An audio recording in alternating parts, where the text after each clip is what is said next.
ये 2017 का सवाल है, इसको एक दफा पढ़ लेते हैं हम। ये आई कैप ने लेबर के चैप्टर में दिया हुआ है अपनी किताब में, जो कि गलत बात है। ये learning curve plus relevant costing mix होकर आया हुआ है।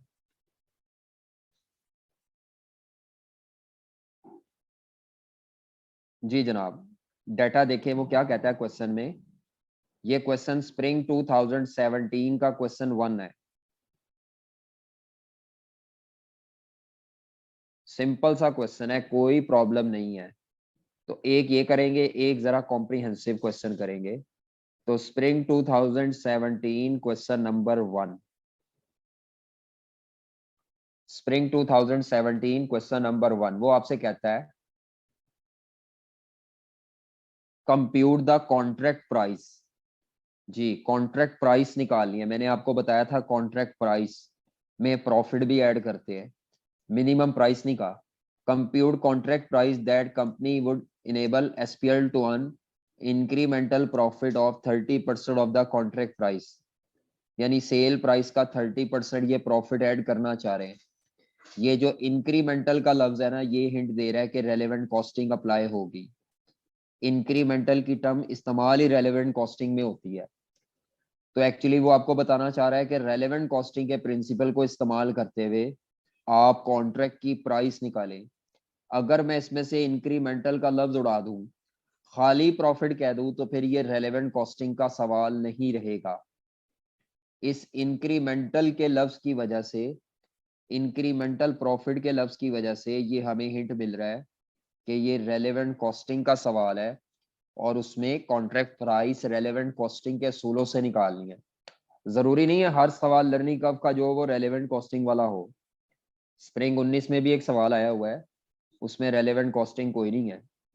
तो कहता है smart processing is considering to sign a contract for manufacturing 10,000 auto parts for a large mobile automobile assembler.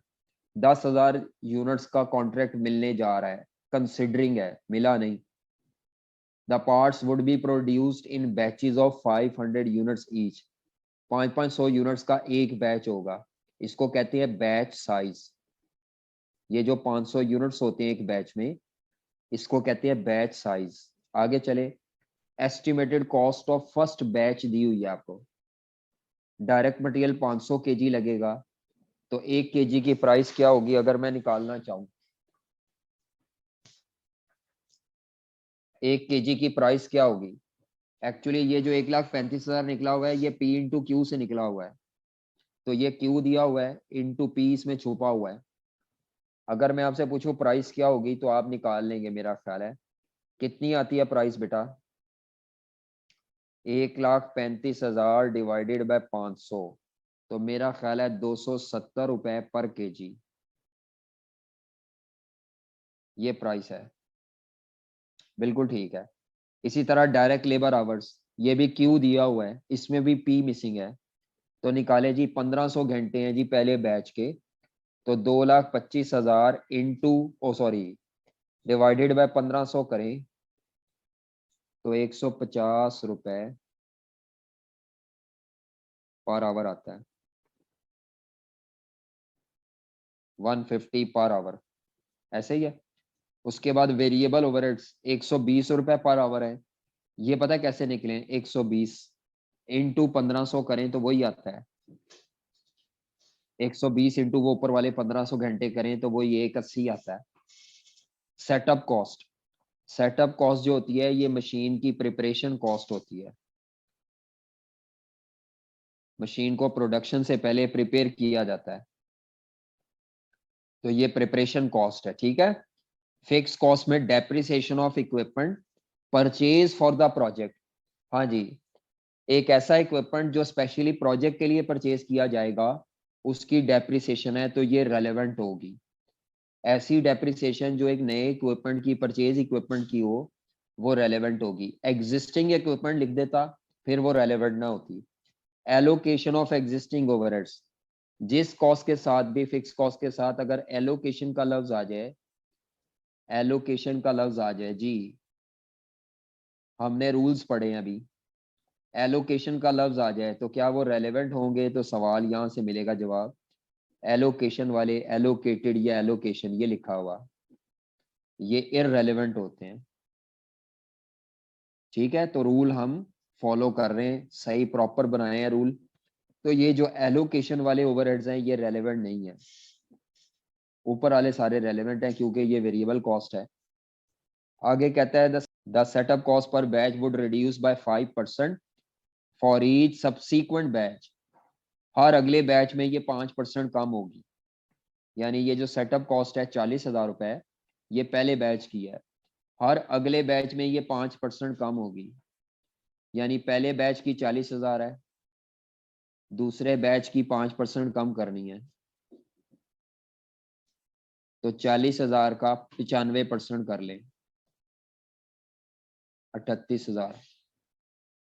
फिर आपने 38,000 को 5% कम करना है, इस तरह, तो कम करते जाए। वो कहता है however there would be no further reduction, कहता है ये रिडक्शन कहां से नहीं होगी।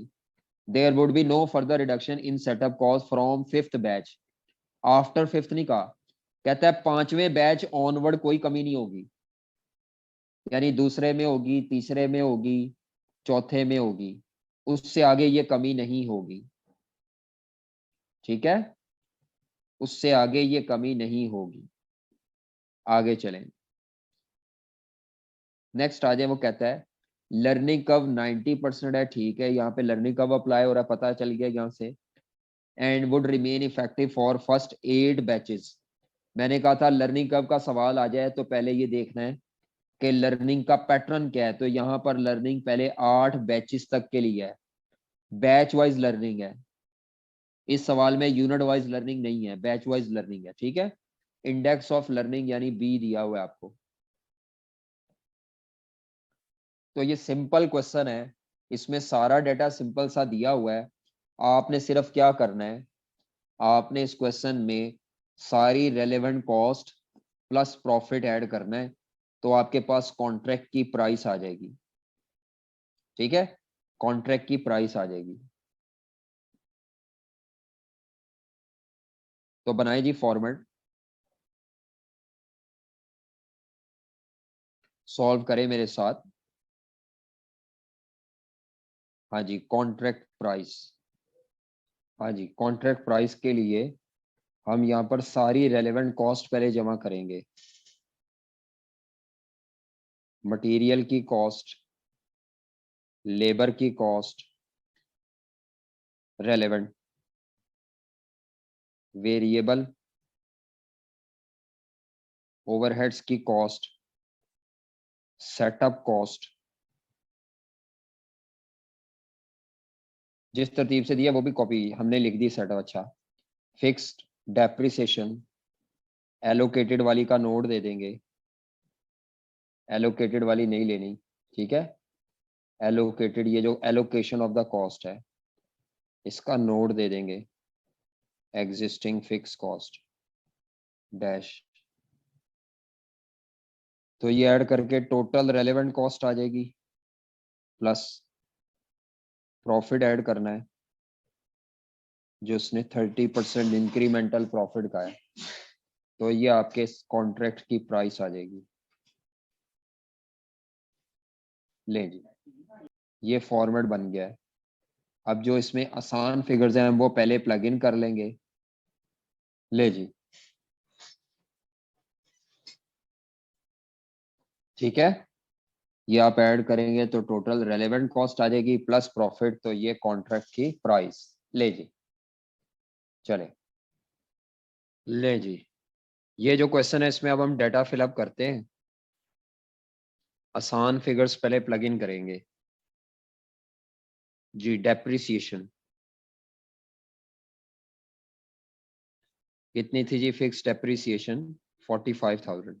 उसके बाद मटेरियल कॉस्ट, मटेरियल कॉस्ट है जी 1,35,000 पर बैच है, फर्स्ट बैच की है। तो नंबर ऑफ बैचेस कितने हैं, 10,000 यूनिट्स हमने बनाने हैं और 500 यूनिट्स करके बनने हैं।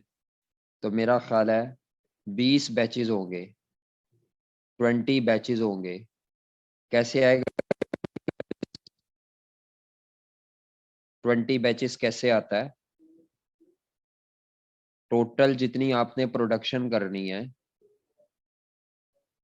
वो 10,000 यूनिट्स है और एक बैच में 500 यूनिट्स बनाने हैं, तो 20 बैचेस। तो ये लिख देंगे जी 1,35,000 इंटू 20 बैचेस। लेबर की जो कॉस्ट का रेट है वो लिखेंगे जी। तो ये आ जाएगा 2700,000, 27 लाख। लेबर कॉस्ट 150 रुपए पर आवर है, लेकिन क्योंकि लर्निंग कर्व है इसीलिए मैं ये वाले लेबर आवर 1500 नहीं ले सकता, वो लर्निंग कर्व से वर्किंग करके लाऊंगा। वेरिएबल ओवरहेड 120 रुपए पर आवर है, तो उस पे भी लर्निंग कर्व वाले लेबर आवर्स आएंगे। यहाँ और यहाँ दोनों में जो लेबर आवर इस्तेमाल होंगे वो लर्निंग कर्व से इस्तेमाल होंगे। सेटअप कॉस्ट की वर्किंग कर लेते हैं,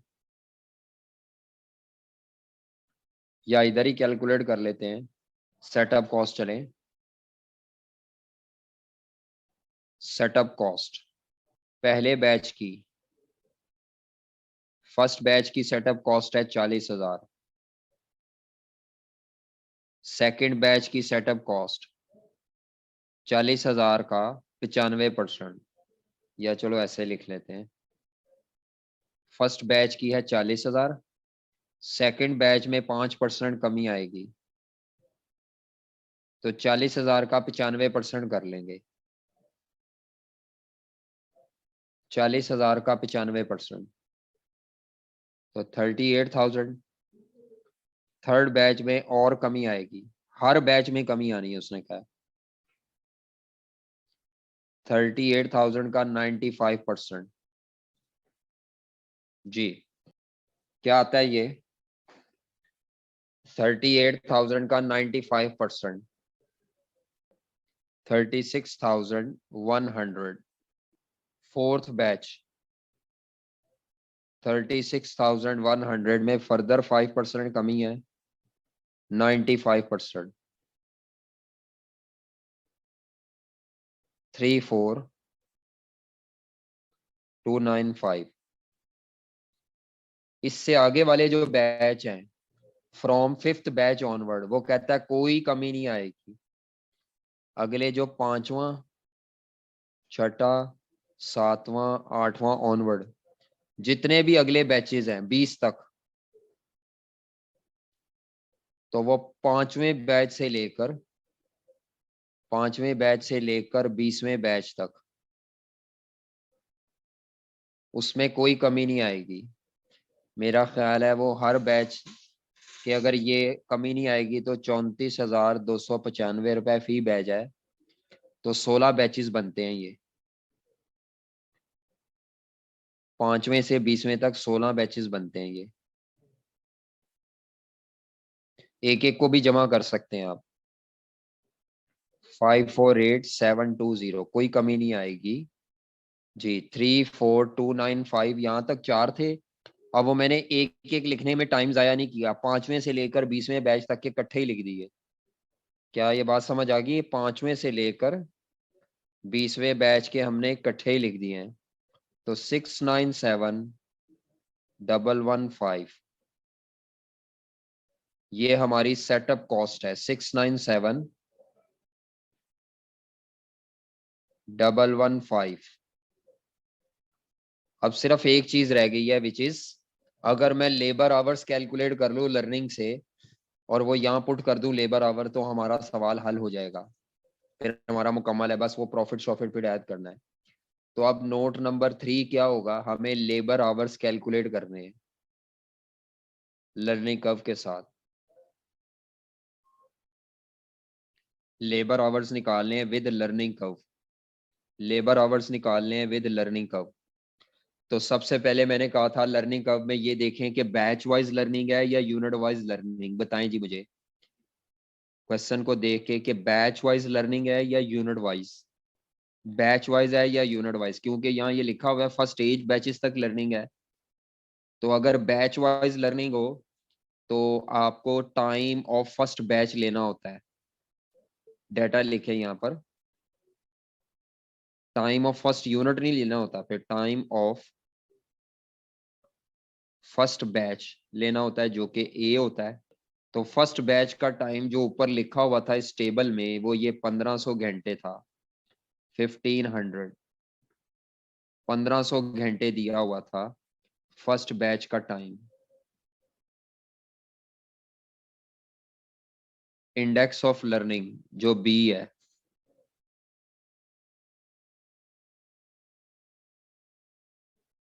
इंडेक्स ऑफ लर्निंग बी, वो है -0.0152। हाँ जी, नंबर ऑफ बैचेस,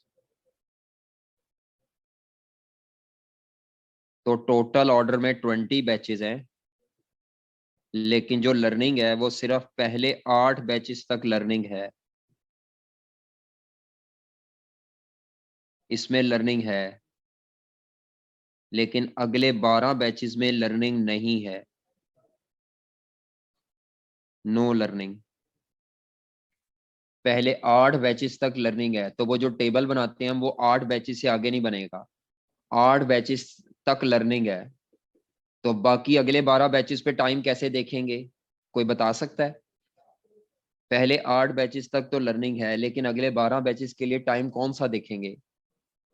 अगले 12 बैचेस के लिए तो लर्निंग नहीं है, तो कौन से बैच का टाइम चलाते हैं? जी ये याद रखें, 12 से 11 नहीं करना, गलत है।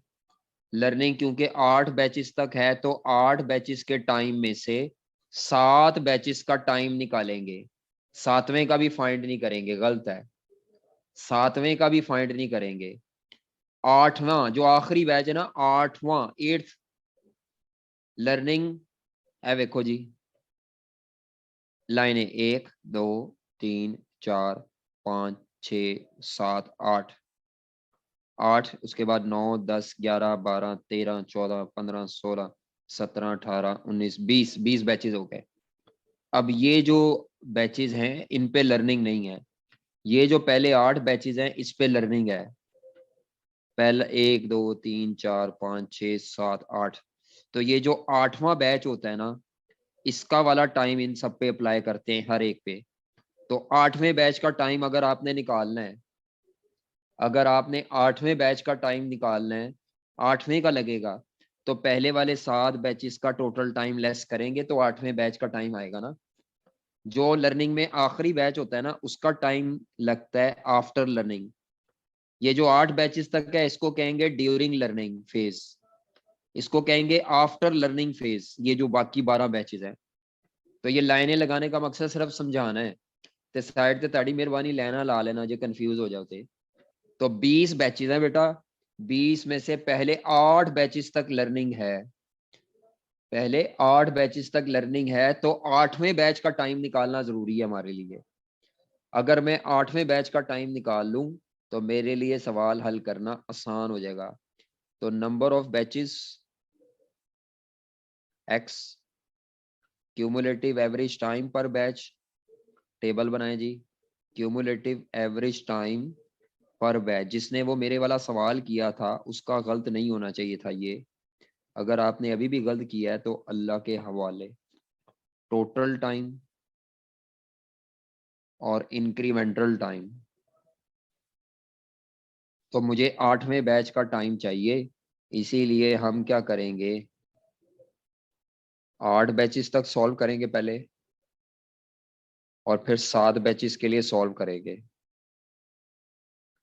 तो y is equal to A multiplied by x, 7 batches minus 0.152, y is equal to 1500, 8 batches.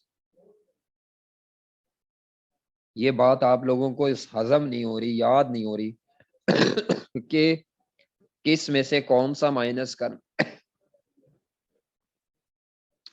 तो जी 1500, इसीलिए तो ये करा दिया, इसमें लर्निंग था। आगे फिर आ जा होने आना है, उन्हें फिर गलत कर। तो 111 जी, इसको मैं राउंड नहीं करता होता, 1115.93 आवर्स। इसको कभी राउंड नहीं करना, पर बैच। ये टाइम है जी, हाँ जी, 10.51 आवर्स। तो 2 डेसिमल्स तक लिख रहा हूँ, मैं राउंड नहीं करता, राउंड नहीं करता, नहीं तो डिफरेंस बहुत ज्यादा आ जाता है। तो 1115.93 इंटू 7 बैचेस, 7811.51 आवर्स।